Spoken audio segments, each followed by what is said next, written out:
नमस्कार दोस्तों, मेरा नाम राहुल है। हम लोग हिंदी विषय पढ़ रहे हैं जिसके अंतर्गत मैं कुछ प्रीवियस कक्षाएं ले चुका हूं। अब मैं इसी क्रम में आगे बढ़ता हूं और आगे इसी क्रम में जो अगला चैप्टर है उसका नाम है सर्वनाम। हमने पिछला टॉपिक जिसका नाम था संज्ञा वो कंप्लीट कर लिया, तो अब हम इसी श्रेणी में इससे अगला चैप्टर जिसका नाम है सर्वनाम उसकी बात करते हैं। चलिए मिलके बात करते हैं। तो सर्वनाम में जैसा कि आप लोगों को सबसे पहले पता था कि संज्ञा शब्द जब आप पढ़ रहे थे तो उसमें आपने सबसे पहले पढ़ा था संज्ञा शब्द की वर्ण विच्छेद या संधि विच्छेद, जो भी आप कहना चाहें। तो संज्ञा में हम लोगों ने पढ़ा था कि संज्ञा सम प्लस ज्ञा से बना हुआ है, जिसका तात्पर्य था सम अर्थात सम्यक और ज्ञा अर्थात ज्ञान। उसी प्रकार से सर्वनाम टॉपिक भी दो शब्दों से मिलके बना हुआ है। एक शब्द है सर्व और दूसरा शब्द है नाम। अर्थात नाम अर्थात संज्ञा और सर्वनाम अर्थात सबकी संज्ञा। ऐसा नाम जो सभी के लिए उपयुक्त किया जा सके वो कहलाता है सर्वनाम।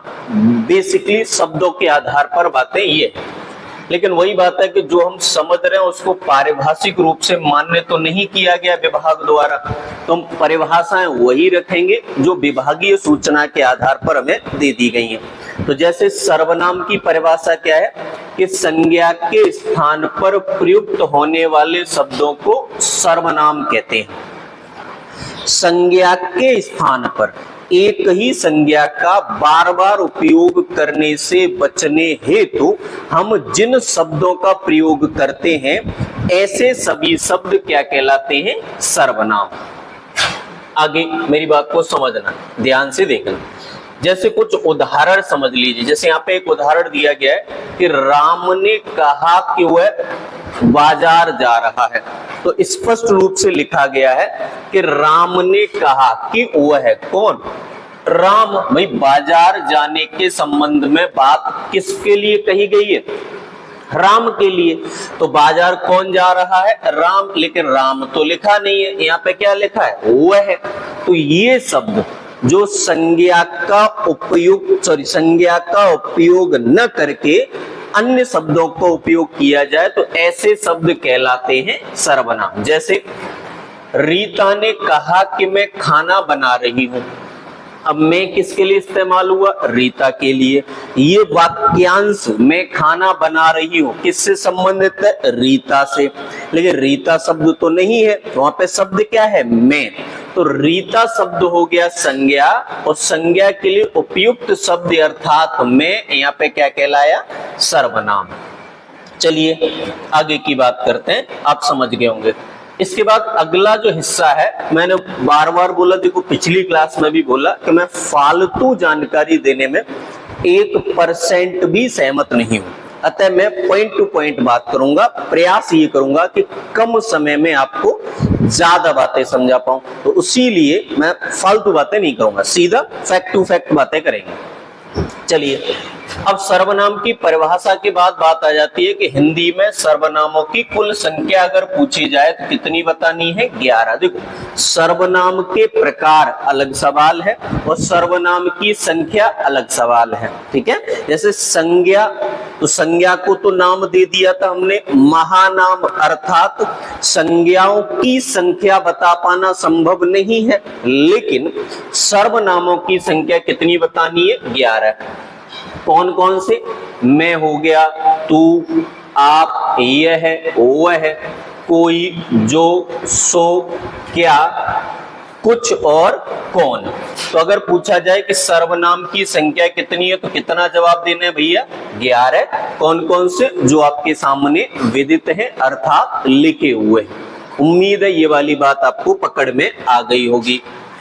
चलिए अब बात करते हैं सर्वनाम के प्रकारों के बारे में। कि आप लोगों ने पढ़ लिया कि सर्वनाम की संख्या तो हो गई भैया 11। सर्वनाम के प्रकार कितने हो गए? तो संज्ञा के प्रकार कितने पढ़े थे? 5। मुख्यतः 3, सामान्यतः 5। अगर पेपर में पूछा जाए कि विकार के आधार पर संज्ञा कितने प्रकार की है तो जवाब देना है 5 प्रकार की। जैसे ऐसे ही अब सर्वनाम के प्रकार पूछे जाए कितने बताने? 6। देखो सर्वनाम होते कितने? 11 और सर्वनाम के प्रकार कितने? 6। ठीक है, तो इनमें सबसे पहला प्रकार आता है पुरुषवाचक सर्वनाम। आराम से मेरी बात को समझना, विस्तार से इनकी परिभाषाओं की भी बात करेंगे, इनके उदाहरणों की भी बात करेंगे, सबकी बात करेंगे विस्तार से। पहले हम इनके प्रकारों को समझ लेते हैं। पुरुषवाचक सर्वनाम, जिनमें वे सर्वनाम प्रयोग किए जाते हैं जो सामान्यतः व्यक्तिवाचक संज्ञा के बदले प्रयुक्त होते हैं, जैसे कि मैं हुआ, तुम के दो रूप होते हैं, तू और आप। मैं आगे इनका जिक्र करूंगा। वह हो गया, यह हो गया, आप हो गया। निश्चयवाचक सर्वनाम, जिसके अंतर्गत हम पढ़ लेते हैं यह और वह, ये और वे। यह और ये निकटवर्ती होते हैं, वह और वे दूरवर्ती होते हैं। अनिश्चयवाचक सर्वनाम, इसमें कुछ प्राणीवाचक होते हैं, कुछ अप्राणीवाचक होते हैं, कोई और कुछ। संबंधवाचक, जो और सो। अच्छा, इनका परिभाषा क्या मैंने बोल दिया, अभी आगे बात करूंगा, ठीक है ना। प्रश्नवाचक, जिनका काम है प्रश्न पूछना, कौन हुआ, क्या हुआ, कहां हुआ, कैसे हुआ, ये सारे शब्द प्रश्नवाचक। निजवाचक, स्वयं, खुद, आप ही, इस तरह के शब्द होते हैं निजवाचक। तो हम लोगों ने क्या पढ़ा कि सर्वनाम, जिसकी परिभाषा है संज्ञा के बदले प्रयुक्त शब्द। सर्वनाम होते कितने हैं? 11। सर्वनाम के प्रकार कितने होते हैं भैया? तो सर्वनाम के प्रकार अगर पूछे जाए तो आप बेहिचक सर्वनाम के प्रकार बता दीजिए कितने? 6। उसमें पहला प्रकार है आपका पुरुषवाचक सर्वनाम। अब मेरी बात को यहां से आप विस्तार से समझने का, बिल्कुल बढ़िया तरह समझने का प्रयास करेंगे। देखिए पुरुषवाचक सर्वनाम होता क्या है। देखो, जिस सर्वनाम का प्रयोग वक्ता, बोलने वाला, वक्ता या लेखक, ठीक है, अथवा श्रोता या पाठक या किसी अन्य व्यक्ति के लिए किया जाता है, उसे कहते हैं पुरुषवाचक सर्वनाम। सीधी सरल भाषा में बोलूं तो फिर से मैं बोल देता हूं कि व्यक्तिवाचक संज्ञाओं के बदले प्रयुक्त किए गए सर्वनाम कहलाते हैं पुरुषवाचक सर्वनाम। और पुरुषवाचक सर्वनाम के 3 भेद होते हैं। देखो अंग्रेजी में भी भैया हम लोगों ने पढ़ा है ना, अंग्रेजी में हम लोगों ने क्या पढ़ा था? इंग्लिश की क्लास अगर कभी आपने पढ़ी होगी, थोड़ी बहुत ग्रामर, तो उसमें पढ़ा होगा कि पर्सन होते हैं 3, फर्स्ट, सेकंड और थर्ड। ठीक उसी प्रकार से यहाँ भी पुरुषवाचक सर्वनाम होते हैं 3। सबसे पहला हो गया उत्तम पुरुषवाचक सर्वनाम, इंग्लिश के हिसाब से इसको कहते हैं फर्स्ट पर्सन। और अंग्रेजी की थोड़ी सी मदद ले लेंगे तो याद हो जाएगा, है ना। तो उत्तम पुरुषवाचक सर्वनाम कौन से हो गए? वे सर्वनाम जिनका प्रयोग बोलने वाला या लिखने वाला अर्थात वक्ता या लेखक स्वयं के लिए करता है, वे सर्वनाम कहलाते हैं उत्तम पुरुषवाचक सर्वनाम। जैसे सामान्यतः हम 2 शब्दों का जिक्र करते हैं, अंग्रेजी में करते हैं आई, हिंदी में करते हैं मैं, आई और वी। तो आई का हिंदी रूपांतरण है मैं और वी का हिंदी रूपांतरण है हम। तो वे सर्वनाम जिनका प्रयोग लेखक अथवा वक्ता स्वयं के लिए करता है, ऐसे सर्वनाम कहलाते हैं उत्तम पुरुषवाचक सर्वनाम। ये कितने हैं? 2। एक अंग्रेजी में आई, हिंदी में मैं, अंग्रेजी में भी, हिंदी में हम। ठीक है, अब सामान्यतः ये 2 ही हैं, लेकिन वर्तमान में प्रचलन कितने को हो गया? बहुत का। मैं से बना मेरा, मुझे, मुझको, मैंने, ये सब मैं से बना। हमसे बना हमने, हमको, हमसे, हमारा, हमी से, ये सब हमसे बना। तो ऐसे सभी सार्वनामिक शब्द जो मैं अथवा हमसे लेकर बाद में रूपांतरित किए गए हैं, वे सब भी कहलाएंगे उत्तम पुरुषवाचक सर्वनाम।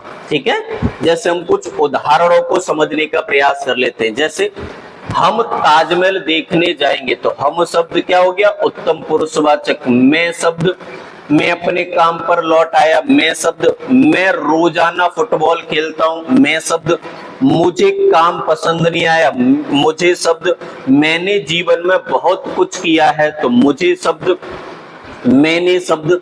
तो ये शब्द जिनको मैंने वृत्त में छुपा दिया है, वे सारे शब्द हाईलाइटेड शब्द वर्ड, ये सभी क्या है, उत्तम पुरुषवाचक सर्वनाम। तो बेसिकली मैंने क्या समझाया, उत्तम पुरुषवाचक सर्वनाम कौन से हैं, वे सर्वनाम जिनका प्रयोग वक्ता या लेखक स्वयं के लिए करते हैं, वक्ता या लेखक स्वयं के लिए करते हैं, वे कहलाते हैं उत्तम पुरुषवाचक सर्वनाम। कितने हैं, तो संख्या वर्तमान में तो निश्चित नहीं है, लेकिन शुरुआत में 2 ही, मैं और हम। दूसरा जो सर्वनाम है वो है आपका मध्यम पुरुषवाचक सर्वनाम, इंग्लिश के हिसाब से सेकंड पर्सन, और अंग्रेजी में सेकंड पर्सन क्यों, अंग्रेजी में क्या कहते हैं, यू, लेकिन हिंदी है तो हिंदी में बात करेंगे। मध्यम पुरुषवाचक सर्वनाम कौन सा है, जिसका प्रयोग बोलने वाला या लिखने वाला सुनने वाले या पढ़ने वाले के लिए करता है, सुनने वाले या पढ़ने वाले के लिए करे। देखो, जिन सर्वनामों का प्रयोग लेखक अथवा वक्ता स्वयं के लिए करे, वे हो गए कौन से, उत्तम पुरुषवाचक सर्वनाम। और जिन सर्वनामों का प्रयोग श्रोता के लिए किया जाए, वक्ता करे श्रोता के लिए, है ना, लेखक करे पाठक के लिए, तो वे सर्वनाम क्या कहलाते हैं, मध्यम पुरुषवाचक सर्वनाम। याद रखना, डेफिनेशन भी सामान्यतः अहम सूचना में होती है। अब देखो, सामान्यतः तो इसके 3 ही रूप थे, तू, तुम और आप। याद रखना है, सामान्यतः इसके 3 ही रूप हुआ करते थे, तू, तुम और आप, लेकिन वर्तमान में इनसे बनने वाले और भी शब्द हैं, तो इनकी संख्या सुनिश्चित नहीं रही है। तो तू ले कह दो, तुम कह दो या आप कह दो, ये सब क्या कहलाते हैं, मध्यम पुरुषवाचक सर्वनाम। ठीक है, अब समझना, देखो एक चीज यहाँ पे गौर से ध्यान से देखना, तू निकटता, अगर आपसे पूछा जाए कि वह मध्यम पुरुषवाचक सर्वनाम बताइए जो निकटता सूचक सर्वनाम है, तो जवाब क्या देंगे, तू। तू कैसा सर्वनाम है, निकटता सूचक। निकटता सूचक का मतलब क्या है कि जब संबंधों में अत्यंत निकटता होती है, जैसे एक दोस्त दूसरे दोस्त से प्रेमवश क्या कह के पुकारता है, तू। माँ अपने बेटे को क्या कह के पुकारती है, तू। लेकिन ये भी याद रखना है, ऐसा नहीं कि आत्मीय निकटता बहुत ज्यादा है, कि ऐसा भी नहीं बोला है हिंदी व्याकरण में कि माँ अपने बेटे से तू कह के पुकारेगी तो बेटा भी बोले कि हम का मम्मी से कम प्यार करते हैं, हम भी तू कह के पुकारेंगे। ना ना ना ना, ऐसा नहीं करना है। हिंदी व्याकरण को क्या माना जाता है, परिनिश्चित भाषा बनाने वाली प्रक्रिया, और परिनिश्चित भाषाएं हमेशा संबंधों को सहेजने का कार्य करती हैं, उन्हें बिगाड़ने का नहीं। तो माँ अपने पुत्र से तू कह सकती है, पिता अपने पुत्र अथवा पुत्री से तू कह सकता है, लेकिन पुत्र अथवा पुत्री को अगर पिता को संबोधित करना है तो सामान्यतः आप शब्द का जिक्र किया जाना चाहिए। ठीक है, तो लेकिन सवाल तो वही पूछा जाए कि आत्मीय निकटता सूचक सर्वनाम कौन सा है, तो जवाब देना है तू। ठीक है, चलिए अब कुछ और इसके उदाहरण पढ़ लेते हैं। तो हम लोगों ने समझा तू, तुम और आप से बनने वाले, जैसे तुमने हो गया, तुम शब्द हुआ, आप शब्द हुआ, तुमको शब्द हुआ, तुम्हारा शब्द हुआ। ये सभी शब्द किस श्रेणी में आ जाएंगे, मध्यम पुरुषवाचक सर्वनाम की श्रेणी में आ जाएंगे। अब देखो हम लोगों ने क्या पढ़ा, उसी पर आगे चर्चा बढ़ाते हैं। तो हम लोगों ने पढ़ा पुरुषवाचक सर्वनाम जिसके 3 प्रकार हैं। पहला प्रकार जो है उत्तम पुरुषवाचक है, जिसके अंतर्गत 2 शब्द आते हैं, मैं और हम। दूसरा प्रकार मध्यम पुरुषवाचक है, 3 शब्द आते हैं, तू, तुम और आप। और तीसरा प्रकार अन्य पुरुषवाचक है, जिसके बारे में हम यहाँ जिक्र करेंगे। अन्य पुरुषवाचक देखो, तो हम लोगों ने क्या पढ़ा, आराम से समझना ध्यान से। उत्तम पुरुषवाचक वक्ता या लेखक स्वयं के लिए जिन सर्वनामों का प्रयोग करता है, उत्तम पुरुषवाचक होते हैं। श्रोता जिन सर्वनामों वक्ता या लेखक द्वारा जिन सर्वनामों का प्रयोग श्रोता के लिए किया जाता है, सुनने वाले के लिए किया जाए, वो क्या कहलाएंगे, तो वे मध्यम पुरुषवाचक कहलाएंगे। अब वक्ता अथवा लेखक श्रोता से जिन अन्य के बारे में बात करता है वे अन्य पुरुषवाचक सर्वनाम कहलाते हैं। तो देखो आराम से मेरी बात को समझना। सामान्यतः है मैं और हम उत्तम पुरुषवाचक हो गए, ठीक है। तू, तुम और आप मध्यम पुरुषवाचक हो गए।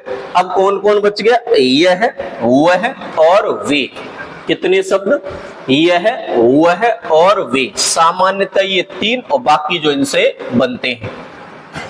यह, वह और वे, सामान्यतः ये तीन शब्द बाकी इनसे बनते। मैंने क्या बोला? थोड़ा अंग्रेजी को मिला लीजिए। अंग्रेजी में फर्स्ट पर्सन आई और वी, सेकंड पर्सन यू, बाकी ही, सी, इट, दे। ये चार शब्द बच्चे जो अन्य पुरुषवाचक की श्रेणी में आते हैं, ठीक है। पहले डेफिनेशन दोबारा समझ लीजिए।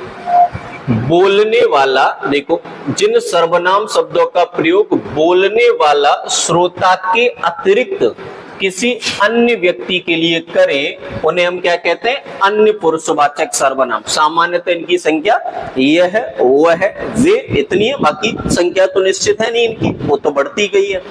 चलिए जैसे यहां समझ लीजिए, वह अमेरिका जाने के सपने देख रहा है, तो वह शब्द। उसका सपना एक दिन पूरा होगा, उसका शब्द। उसकी किताब वापस कर दो, उसकी शब्द।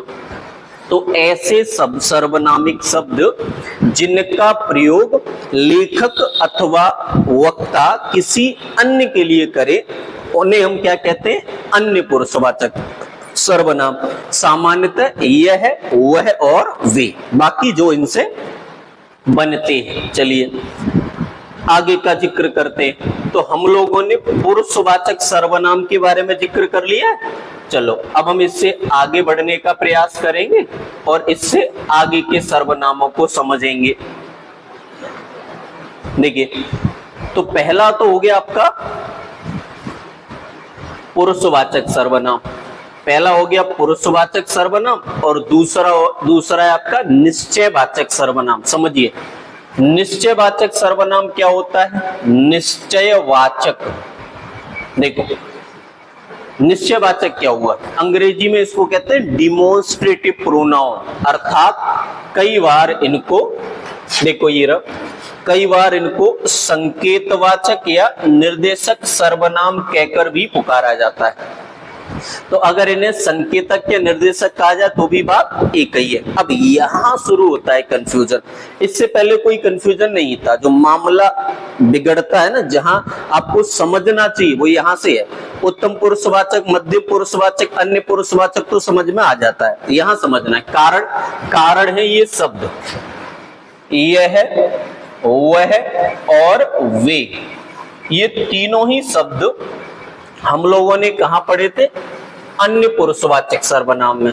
और ये तीनों ही शब्द यहां भी हैं। तो अब यहां से ध्यान से समझेंगे। चलिए पहले इसको पारिभाषिक रूप से समझ लेते हैं। देखो, जिन सर्वनाम शब्दों से किसी दूरवर्ती अथवा निकटवर्ती व्यक्ति, वस्तु, प्राणी और घटना व्यापार का निश्चित बोध होता है उन्हें निश्चयवाचक सर्वनाम कहते हैं। देखो एक चीज दिमाग में रखना, परिभाषाओं को नहीं बदलना है। जो परिभाषाएं जिस रूप में है आपको उन्हें उसी रूप में पढ़ना है, ठीक है।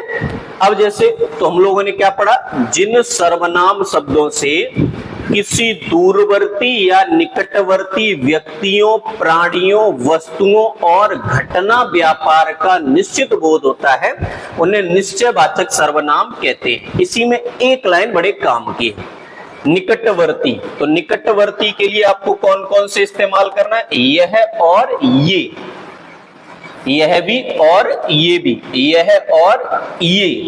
दूरवर्ती के लिए वह और वे, यह एक वचन स्वरूप में, ये बहुवचन स्वरूप में, वह एक वचन स्वरूप में और वे बहुवचन स्वरूप में, ठीक है। तो अगर मैं आपसे पूछूं निकटवर्ती सर्वनाम कौन कौन से, तो यह और ये। एक वचन निकटवर्ती सर्वनाम कौन सा है? यह है। बहुवचन निकटवर्ती सर्वनाम कौन सा है? ये। दूरवर्ती सर्वनाम कौन से हैं? वह और वे। दूरवर्ती समझना, एक वचन दूरवर्ती सर्वनाम वह, बहुवचन दूरवर्ती सर्वनाम वे। आपको ये बात समझ में आ रही? बढ़िया। अब कुछ उदाहरणों के जरिए ये बात समझने का प्रयास करते हैं। अब देखो, एक कहानी या जो समस्या हमारे सामने खड़ी होती है उस पर गौर करते हैं। ध्यान से समझना मेरी बात को, ताकि मैं आपको पूरी बात बढ़िया तरह समझा पाऊं। देखो, जैसे यहां लिखा हुआ है, यह लड़का अच्छा है। अब देखो, अगर मैं एक वाक्य और लिख लूं, एक वाक्य लिख लूं कि यह मेरा घर है,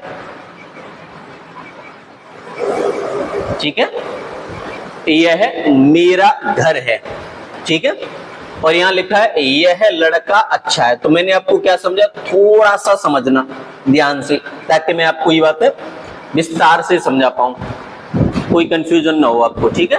क्योंकि ये उदाहरण मैंने इस तरह से लिए कि दोनों में मिक्सअप हो जाए, अन्य पुरुषवाचक सर्वनाम वाला उदाहरण भी मिक्स हो जाए और निश्चयवाचक सर्वनाम भी मिक्स हो जाए। इससे क्या फायदा होगा कि मैं आपको दोनों के बीच का डिफरेंस समझा पाऊंगा। तो ये बहुत जरूरी है कि मैं और आप इस बात को समझें कि ये उदाहरण अन्य पुरुषवाचक सर्वनाम के भी कुछ इनमें और कुछ निश्चयवाचक सर्वनाम के भी। कैसे पहचानेंगे, बड़ा सिंपल है। देखो, चलिए, है ही उदाहरण को मिटा दे रहा हूं, कई सारे एग्जाम्पल हैं, ये मिटा दे रहा हूं। देखो, सिंपल। अब थोड़ा सा अंग्रेजी का जिक्र कर लीजिए, है, ठीक है। वैसे तो देखो, डिमोन्स्ट्रेटिव सर्वनाम कौन से, जहां आपको संकेत करना पड़े, निर्देश देना पड़े, इशारा करना पड़े, ठीक है। लेकिन थोड़ा अंग्रेजी का जिक्र कर लेंगे तो बड़ा बढ़िया लगेगा। जैसे यहाँ देखो, यह लड़का अच्छा है। आप बताइए, यहाँ यह शब्द के लिए आप क्या करेंगे, दिस लगाएंगे या इट लगाएंगे, दिस लगाएंगे। और अगर दिस लगाएंगे तो ये क्या कहलाएगा, बताओ, ये क्या कहलाएगा, निश्चयवाचक सर्वनाम। जैसे यहाँ वह आदमी बुरा है, दैट लगाएंगे तो क्या होगा, निश्चयवाचक सर्वनाम। वे मनोहर के रिश्तेदार हैं, क्या लगाएंगे, वे मनोहर के रिश्तेदार हैं, वे मनोहर के रिश्तेदार। अब बताओ, दे लगाएंगे या दोज लगाएंगे, आप यहाँ क्या लगाएंगे, दे लगाएंगे। तो अगर यहाँ दे लगाएंगे, अंग्रेजी का थोड़ा सा, ठीक है ना, दे आर रिलेटिव ऑफ मनोहर, या दे आर, सही है, इतना ही, ठीक है, ज्यादा अंग्रेजी की जरूरत है। तो यहाँ दे लगाएंगे, तो ये दे अगर लगाएंगे तो ये क्या हो जाएगा, अन्य पुरुषवाचक सर्वनाम। मैंने क्या समझाया कि दोनों में कंफ्यूजन होता है और उस कंफ्यूजन का सॉल्यूशन मैं खुद ही लेके आया हूं। कुछ शब्द अन्य पुरुषवाचक के और कुछ शब्द निश्चयवाचक के। जैसे यहाँ वह रवि की पुस्तक है, दैट लगाएंगे, इसलिए निश्चयवाचक हो गया। वह सीमा का मकान है, दैट लगाएंगे, इसलिए निश्चयवाचक, सॉरी, हाँ सही है, वह है, ठीक है। ये मेरे पिताजी हैं, दीज, बोलो, दीजी तो लगाएंगे, तो ये में तो कोई कंफ्यूजन ही नहीं है, निश्चयवाचक हो गया। ये है निश्चयवाचक हो गया। वे तुम्हारे दादाजी, वे तुम्हारे दादाजी, ठीक है ना। तो यहां से आराम से समझना है। अब देखो, ये दो चीजें तो हम लोगों ने एक बार में लगा कि कंफ्यूजन है, लेकिन वास्तविकता में देखा जाए तो कंफ्यूजन नहीं है।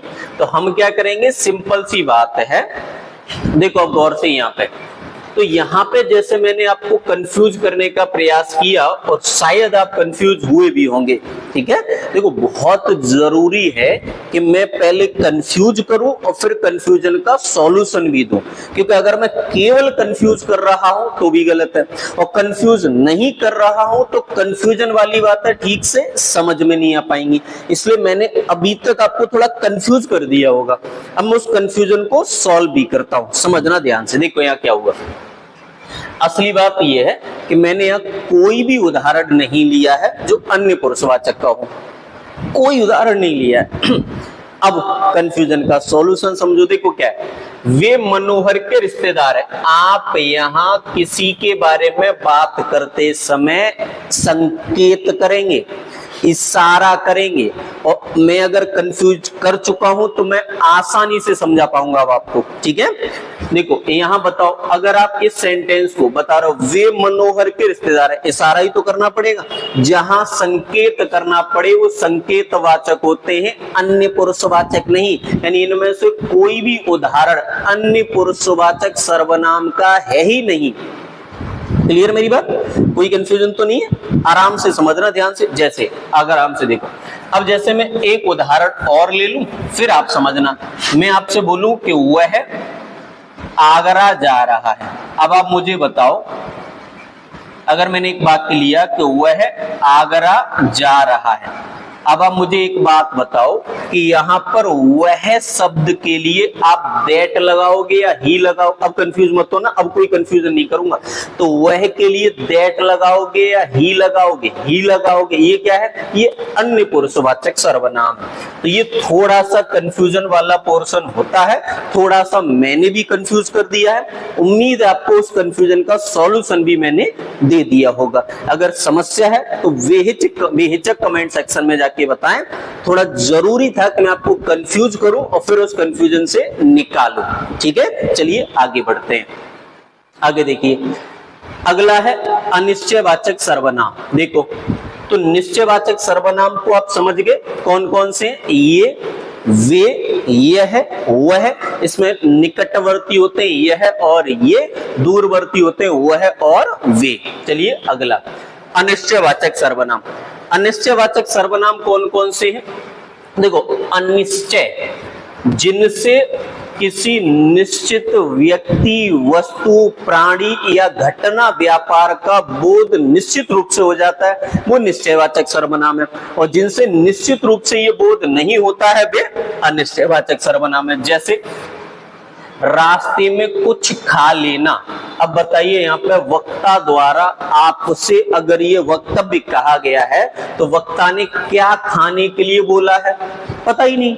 पता नहीं तो अनिश्चयवाचक सर्वनाम। जैसे कोई आ गया तो बता देना, कौन? पता ही नहीं, सिंपल सी बात। कोई आया है, पता ही नहीं। मुझे बाजार से कुछ लाना है, क्या लाना है? पता नहीं। वहां किसी से भी पूछ लेना, किससे पूछने की बात करी जा रही है? कोई निश्चित व्यक्ति वस्तु थोड़ी है। ये क्या हो गया? अनिश्चयवाचक सर्वनाम। जैसे वहां रसोई में कुछ नहीं है, क्या? पता ही नहीं, कुछ नहीं। उसने कुछ नहीं बताया, क्या बताया या क्या न बताया? पता नहीं। ठीक है। बंदर को किसी ने पत्थर मार दिया, किसने? हमें नहीं पता। नहीं पता, इसलिए यहाँ पर खाने में कुछ पड़ गया, क्या पड़ गया? कुछ, हमें नहीं पता क्या। कमरे के बाहर कोई है, कौन? हमें नहीं पता कौन। मुझे किसी की आवाज सुनाई दे रही है, किसकी? हमें नहीं पता, किसी की, उस व्यक्ति वस्तु के बारे में हमें जानकारी नहीं है। तो जब किसी व्यक्ति वस्तु के बारे में जानकारी देने में सर्वनाम असमर्थ हो जाए तो समझ जाइए कि वह सर्वनाम कैसा है? अनिश्चयवाचक सर्वनाम। क्लियर है? चलिए, तो आज की क्लास हम इतनी ही रखते हैं। मैं बहुत लंबी क्लासेस नहीं रखूंगा, इतनी रखते हैं। इससे आगे बचा हुआ पोर्शन हम लोग पढ़ेंगे अगली क्लास में। तो मैं क्या करूंगा, बचा हुआ पोर्शन भी आपको पढ़ा दूंगा अगली कक्षा में, और कुछ 10, 15, 20, 25 उदाहरण भी ले लूंगा। तो इस पूरे घटनाक्रम के माध्यम से मैं आपको ये समझा पा रहा हूंगा बहुत अच्छी तरह से, व्यवहारिक रूप से, कि सर्वनाम क्या होता है। जो कंफ्यूजन मैंने किया, उम्मीद है उसका सॉल्यूशन भी आपको दे दिया होगा। बाकी अगर कोई समस्या फिर भी बनी रहती है तो आप कमेंट सेक्शन में मुझे इसके बारे में जानकारी दे सकते हैं। ठीक है, यहाँ तक पढ़िए, खुश रहिए, ख्याल रखिए और मन लगाकर पढ़िए। धन्यवाद। मिलते हैं हम लोग अगली क्लास में।